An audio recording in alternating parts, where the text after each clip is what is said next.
Je vais vous présenter d'abord le collectif francilien d'accompagnants bénévoles en soins palliatifs et deuil. C'est un collectif qui s'est créé en 2012 au vu du silence qui entoure les soins palliatifs, de l'invisibilité des accompagnants, en particulier des associations d'accompagnants en soins palliatifs et en deuil. Ce sont 8 associations qui sont réunies en collectif. C'est AIM Jeanne Garnier, ASP Fondatrice, ASP Yvelines, ASP 91, Empreinte Vivre son deuil Île-de-France, Jalmalf Paris Île-de-France, Rivage. Depuis 2012, ce qui nous apparaissait important, c'est 2 choses. C'est diffuser la culture palliative et rendre visibles les acteurs des soins palliatifs. Pour travailler sur la diffusion de la culture palliative, nous avons commencé par élaborer une brochure en commun, maladies graves, maladies évolutives. Et maintenant, il nous semblait important de changer l'image des soins palliatifs. Lorsqu'on interroge les personnes sur les soins palliatifs, le plus souvent, l'image qui nous est renvoyée, c'est la mort. Il nous semblait important de réintroduire que les soins palliatifs, depuis 1999, c'est en direction de toutes les personnes qui ont besoin, parce qu'elles vivent avec une maladie grave, évolutive, et bien sûr en fin de vie. Mais ce n'est pas que la fin de vie. Donc cette brochure présente les soins palliatifs, les directives anticipées, la personne de confiance, et puis les associations. Fort de cette expérience et du travail que nous avions mené ensemble, il nous semblait important de pouvoir échanger entre nous, avec vous, différents acteurs citoyens engagés dans la culture palliative ou citoyens acteurs ou bénéficiants des soins palliatifs, une journée, la première journée des soins palliatifs en Île-de-France, sur le plan La loi les acteurs.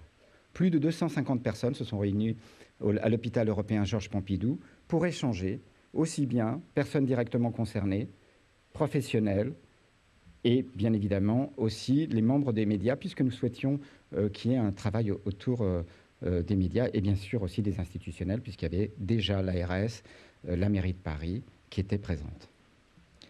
Une autre réalisation du collectif, dans la suite de la première brochure, a été une brochure sur le deuil, une histoire de vie, réalisée à l'initiative d'Empreinte Vivre son deuil Île-de-France, et avec l'ensemble du collectif de nouveau, et d'autres partenaires, dont la PHP et d'autres.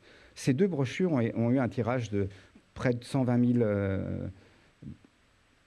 exemplaires chacune, et ont été diffusées sur toute la France.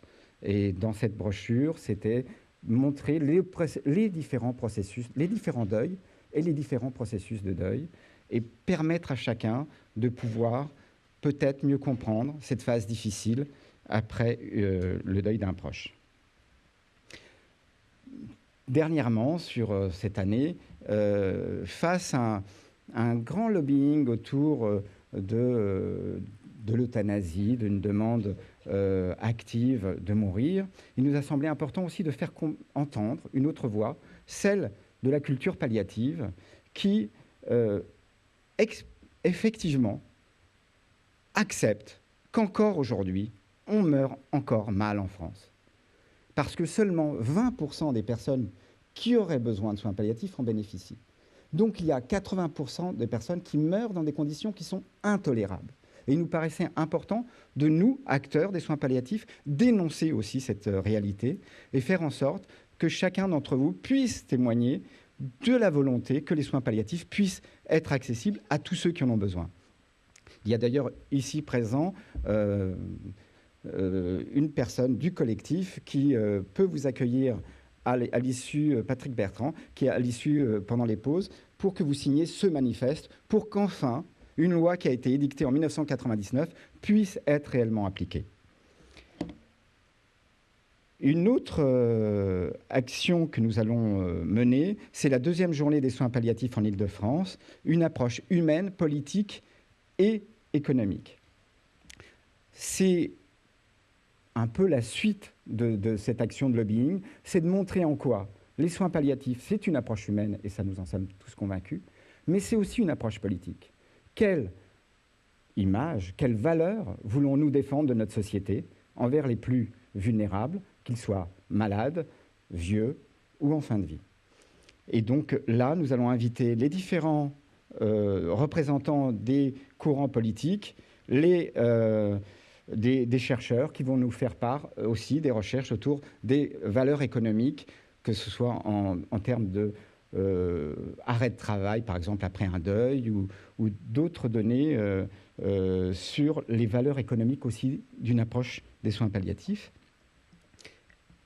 Et bien évidemment, une autre des actions du collectif, c'est cette rencontre à laquelle nous sommes réunis aujourd'hui. Et je souhaitais remercier évidemment l'ARS, le CRSA, la Cité des sciences et de l'industrie, l'ARS et la CRSA pour la confiance que vous nous avez faite pour l'organisation de cette journée, la Cité des sciences et de l'industrie pour l'accueil qui nous est réservé et dont vous allez pouvoir bénéficier, et vous toutes et tous qui êtes là ce matin et que j'espère vous allez pouvoir apporter vos idées, vos remarques et un échange, et pour finir, remercier Hélène Delmotte qui va animer cette journée, qui, nous souhaitons, soit vraiment une journée, comme vous l'avez dit, Madame Corinne Bémin, une journée de rencontre et d'échange. Il ne s'agit pas simplement d'exposer, mais que nous puissions échanger autour des soins palliatifs. Merci et très bonne journée. Merci beaucoup, Antonio.